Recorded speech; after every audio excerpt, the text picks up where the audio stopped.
Bonjour et bienvenue sur Orthidact. Dans cette leçon, nous allons aborder un nouveau chapitre, la physiologie végétale. La physiologie, c'est l'étude des fonctions par lesquelles la vie se manifeste et se maintient. Comme les animaux, les végétaux grandissent et se développent. Ils se nourrissent, respirent, transpirent, se défendent et se reproduisent. Cependant, si toutes ces fonctions vitales sont comparables aux nôtres, les moyens utilisés sont très différents ainsi que les organes qui les assument.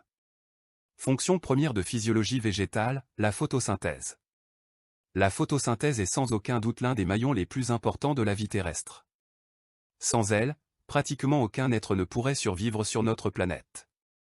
Nous lui devons le sucre qui nous donne de l'énergie, mais aussi le renouvellement constant de l'air que nous respirons. Seuls les végétaux et quelques rares autres organismes sont capables de cette performance. La formule chimique du glucose, sucre, qui est notre principale énergie et c'est 6H12 aussi. Ce sont les organismes chlorophylliens et donc les plantes et les planctons principalement qui le fabriquent par photosynthèse.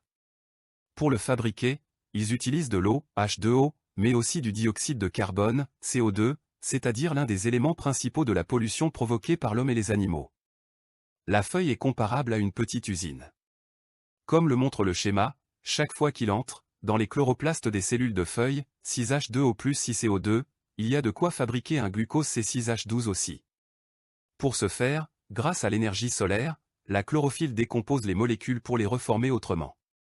Si nous faisons les comptes, il sera entré dans la cellule 12H plus 6O plus 6 et plus 12O, soit un total de 12 hydrogènes plus 18 oxygènes plus 6 carbone.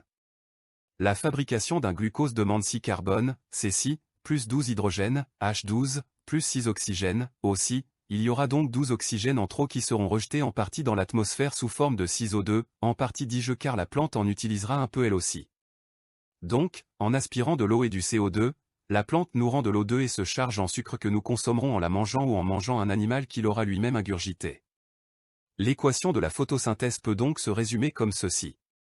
6CO2 plus 6H2O plus chloroplaste et énergie solaire égale C6H12 aussi plus 6O2.